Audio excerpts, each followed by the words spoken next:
Namung Budaya Salam Kebajikan Rahayu. Kami dari kelompok 7 Geografi Lingkungan akan mengobservasi terkait pencemaran lingkungan berupa pencemaran tanah yang ada di Desa Puger Kulon, Kecamatan Puger, Kabupaten Jember.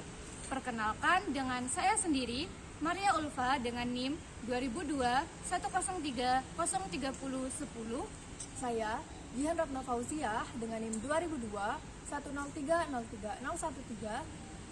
Dengan saya sendiri, Novita Sari Sudaryanti dengan NIM 2002 1030 3003. Dan saya Muhammad Taufik Bediat dengan NIM 2002 103 03 065. Nah, untuk mengetahui lebih lanjut informasi seperti apa pencemaran tanah yang ada di Desa Puger Kulon, yuk simak video observasi kami di lapangan.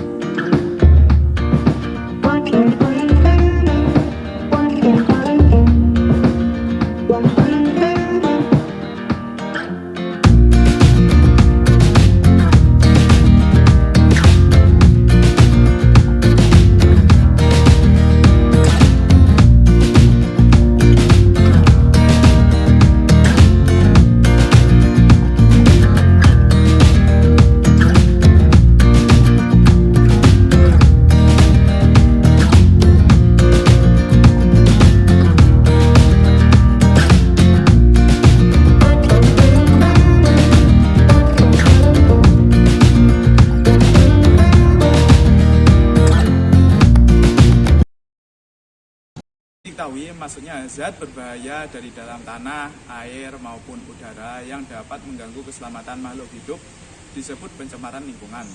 Hal ini terjadi akibat proses alamiah maupun aktivitas manusia yang dapat mengganggu keselamatan alam sehingga kualitas tanah, air maupun udara tidak berfungsi secara optimal. Pencemaran tanah diartikan sebagai penambahan polutan atau zat kimia berbahaya yang ada di lingkungan sekitar masyarakat sehingga nantinya akan berdampak pada makhluk hidup itu sendiri, baik kepada manusia, kesehatan, maupun lingkungan sekitarnya. Nah, seperti yang ada di belakang saya ini merupakan salah satu pencemaran lingkungan yang ada di Desa Puger Kulon, Kecamatan Puger, Kabupaten Jember, di mana nampak terlihat di sini bahwasannya sampah sangat menumpuk dan tentu saja ini akan menyebabkan terjadinya pencemaran lingkungan, yakni berupa pencemaran tanah. Pencemaran tanah sendiri itu terjadi jika pada saat hujan, maka tentunya air hujan akan meresap ke dalam tanah, sedangkan plastik sendiri sulit untuk teruraikan, sehingga nantinya akan berdampak pada kualitas tanah itu sendiri. Nah, tentu saja di Indonesia kita tahu bahwasannya sampah sangat menumpuk, apalagi sampah yang dihasilkan oleh limbah rumah tangga itu sendiri. Nah, tentunya jika hal tersebut tidak diimbangi dengan adanya pengelolaan sampah yang cukup baik, maka akan berdampak seperti yang demikian ini. Sampah akan menumpuk dan itu sulit terurai. Nah, seperti halnya di sini, sampah-sampah yang banyak terlihat itu adalah sampah jenis sampah plastik, mulai dari styrofoam, kemudian kemasan dari makanan, popok, dan bahkan tisu, yang dimana di sini juga nampak terlihat itu merupakan hasil pembakaran sampah yang dilakukan oleh masyarakat. Sedangkan area pembuangan sampahnya sendiri ini merupakan area lahan terbuka yang hanya ditumbuhi oleh rerumputan dan juga hanya pohon. Sampah plastik yang ada di daerah ini atau di lahan terbuka ini berasal dari sampah rumah tangga milik masyarakat sekitar.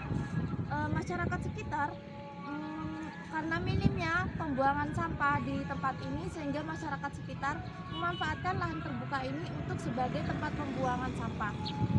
Sehingga masyarakat setempat banyak membuang sampah di daerah ini, akibatnya sampah lambat laun itu meningkat. Sehingga hal demikian dapat menjadikan terjadinya pencemaran tanah. Pencemaran tanah sendiri itu sumber utamanya ada dua, yaitu sumber dari antropogenik atau buatan dari manusia serta sumber penyebab alami. Polutan yang buatan manusia itu sendiri ya ini disebabkan oleh pembuangan limbah sampah yang bersumber dari kegiatan industri serta pestisida. Sedangkan polutan alami hanya terjadi pada beberapa kasus seperti yang ada di tanah gurun. Pencemaran tanah ini diakibatkan oleh aktivitas manusia yang beragam, seperti halnya akibat limbah urban seperti yang ada di belakang saya ini. Timbunan sampah akan menutupi permukaan tanah sehingga tanah tersebut tidak dapat dimanfaatkan secara maksimal. Timbunan sampah ini akan menghasilkan gas nitrogen dan juga asam sulfida. Adanya zat merkuri mampu merusak permukaan tanah serta tekstur dari tanah itu sendiri, yang menyebabkan lapisan tanah tersebut tidak dapat ditembus oleh akar serta tidak dapat menginfiltrasi air dengan baik, yang diakibatkan oleh adanya sampah anorganik yang tidak terbiodegradasi secara maksimal, sehingga peresapan air dan juga mineral untuk menyuburkan tanah akan berkurang. Oleh sebab itu, tanaman akan sulit tumbuh bahkan mengalami kematian sebab tidak mendapatkan makanan untuk berkembang biak mereka. Selain itu, ada berbagai bidang yang dapat ditimbulkan akibat pencemaran tanah ini. Salah satunya adalah pada bidang kesehatan dan juga ekosistem. Yang pertama mengenai kesehatan.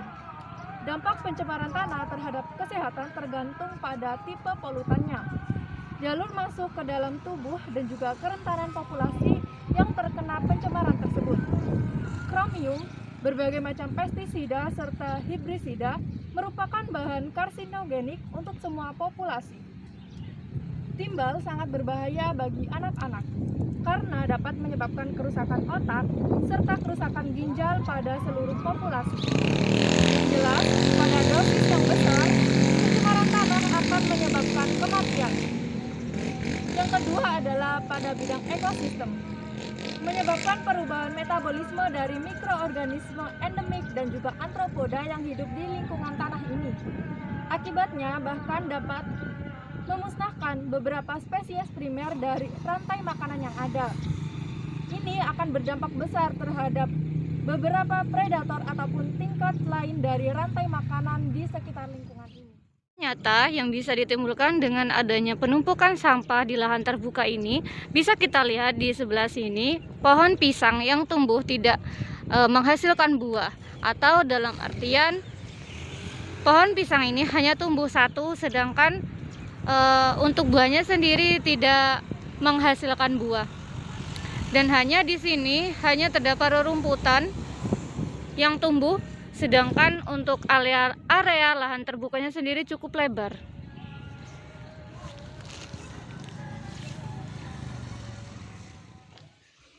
Keberadaan pencemaran tanah perlu diatasi sedini mungkin agar tidak memperparah kualitas tanah yang ada di lingkungan tersebut. Nah, adapun penanganan masalah terkait pencemaran tanah yakni yang pertama bisa menitik beratkan bahwasannya masyarakat sekitar harus memanfaatkan lahan kosong tersebut untuk dijadikan suatu pekarangan, yakni bisa ditanami pepohonan maupun sayur-sayuran, sehingga nantinya masyarakat setempat tidak membuang sampah limbah rumah tangga ke tanah lahan terbuka tersebut. Nah, kemudian kita juga bisa melakukan pemilahan sampah atau daur ulang sampah yang bernilai guna. Jadi, masyarakat setempat bisa memilah sampah yang berserakan di area lahan terbuka tersebut untuk menjadikannya sebagai suatu barang yang bernilai positif sehingga menambah perekonomian masyarakat sekitar. Nah, kemudian langkah yang ketiga, kita juga bisa melakukan remediasi terhadap tanah dengan menambahkan zat unsur hara pada tanah yang kualitasnya telah berkurang. Artinya di sini tentu saja kita membutuhkan biaya yang tidak sedikit, dalam artian biaya yang dikeluarkannya pun juga akan semakin meningkat. Nah, upaya yang selanjutnya kita juga bisa memberikan edukasi kepada masyarakat sekitar agar mereka tidak membuang sampah sembarangan, sehingga setidaknya memberikan motivasi kepada mereka untuk tidak membuang sampah sembarangan agar tidak menimbulkan pencemaran lingkungan yang cukup berbahaya bagi masyarakat sekitarnya. Oleh karena itu, sebagai masyarakat yang peduli terhadap lingkungan dan terutama kepada generasi milenial, sudah selayaknya bagi kita untuk menjaga lingkungan sekitar. Jangan sekali-kali membuang sampah sembarangan. Dan kita harus tetap peduli terhadap lingkungan, maka lingkungan akan menjaga dirimu.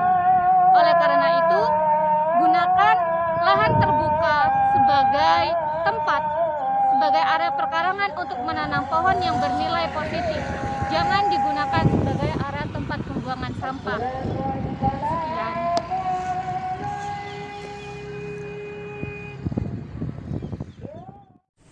Sekian video observasi kami di lapangan. Semoga bermanfaat dan terima kasih. Wassalamualaikum warahmatullahi wabarakatuh.